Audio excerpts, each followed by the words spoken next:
Interestelar, que filmaço, né? Mas a pergunta que não quer calar é: o quanto daquela ciência incrível que a gente vê na tela é de fato real? E o quanto é pura ficção de Hollywood? Bom, é exatamente isso que a gente vai investigar hoje, mergulhando fundo na física por trás dessa obra-prima. Para ajudar nessa análise, a gente vai usar um placar, que foi inspirado, olha só, na abordagem do próprio Kip Thorne, o físico que foi consultor do filme. Vamos classificar cada ideia principal numa dessas 4 categorias que estão aí na tela. E aqui está o nosso plano de voo para hoje. A gente vai seguir a jornada da Endurance passo a passo. Então, vamos começar. Logo de cara, a viagem da tripulação só acontece por causa de um misterioso buraco de minhoca que, do nada, aparece perto de Saturno.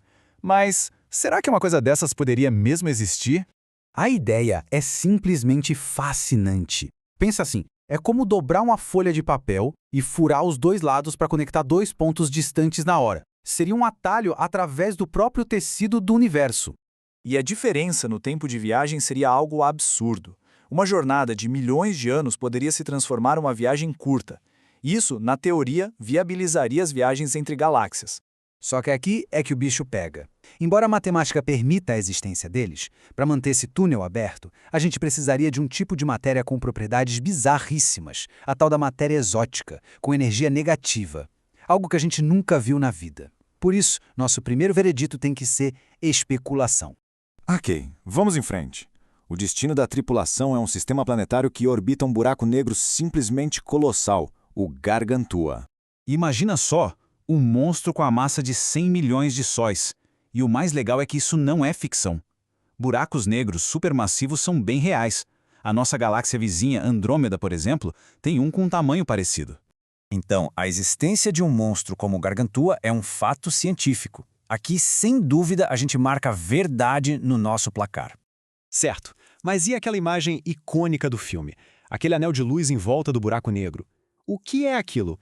Aquilo foi o resultado de uma simulação de computador revolucionária feita para o cinema. O que a gente vê é um efeito chamado lente gravitacional. A gravidade do Gargantua é tão, mas tão forte que ela entorta a luz que passa por perto. Isso faz com que a gente consiga ver a luz do disco de matéria que está atrás do buraco negro, toda distorcida, formando aquele anel. É como uma janela para um universo deformado. E essa imagem é tão precisa que a equipe de efeitos visuais publicou artigos científicos sobre a simulação. Embora a gente nunca tenha fotografado um buraco negro com essa clareza, é um palpite excelente, baseado na melhor física que conhecemos. Então, bom palpite. Agora, a ideia de ter planetas habitáveis ali, tão pertinho daquele disco de matéria superquente, aí a física diz que não dá. A quantidade de radiação seria tão brutal que esterilizaria qualquer planeta nas redondezas. Então, nesse ponto, o placar marca falso. A próxima parada é o planeta de Miller, aquele mundo aquático onde o tempo vira o inimigo número 1 da tripulação. Por estar tão perto do Gargantua, a gravidade no planeta é absurda. E uma gravidade tão forte assim distorce o tempo, fazendo ele passar muito, muito mais devagar. Cada hora ali custa 7 anos para o resto do universo. E olha só, isso não é teoria de filme não, é um princípio real da relatividade de Einstein. A gente usa isso todo dia. Sabe o GPS do celular? Pois é. Se os satélites não fizessem correções para essa dilatação do tempo, o GPS erraria nossa localização por quilômetros. É ciência pura com aplicação prática. Verdadeiríssimo. Agora a gente chega no clímax do filme, a hora em que o Cooper mergulha no coração do buraco negro, cruzando o chamado horizonte de eventos. No filme, ele entra numa estrutura geométrica maluca, mas na realidade, bom, a realidade científica é bem mais destrutiva. O processo tem até um apelido, espaguetificação. Dá para imaginar o porquê.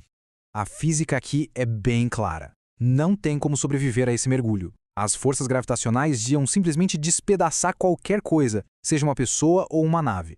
Cruzar o horizonte de eventos é uma viagem só de ida. Sem discussão, é falso. Mas o que é aquele Tesseract do filme? É uma tentativa de mostrar um objeto de 4 dimensões espaciais.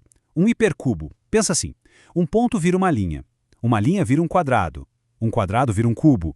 E se a gente pudesse puxar o cubo por uma 4ª dimensão, a gente teria o Tesseract. É uma forma de visualizar o invisível. E aqui o filme mergulha de cabeça no território da física teórica mais avançada, como a teoria das cordas. A ideia de mais dimensões espaciais existe, mas, por enquanto, ela não pode ser provada nem testada. é o limite do nosso conhecimento. Por isso, mais um ponto para especulação. Ufa! Depois dessa jornada por buracos de minhoca e horizontes de eventos, qual é o resultado final da nossa análise científica de Interestelar? Olhando para o placar, a gente vê um equilíbrio bem interessante, né? O filme é uma mistura muito bem feita de ciência real, palpites muito bem fundamentados e uma especulação corajosa que vai além do que a gente conhece. No fim, a pergunta que fica é: a ciência do filme é boa ou ele tem suas falhas? Talvez a questão nem seja essa. O grande mérito de Interestelar é justamente forçar a imaginação.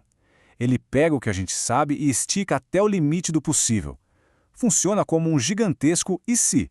E ao fazer isso, o filme nos convida a olhar para as estrelas e a sonhar com as fronteiras do universo. E isso, por si só, já é genial.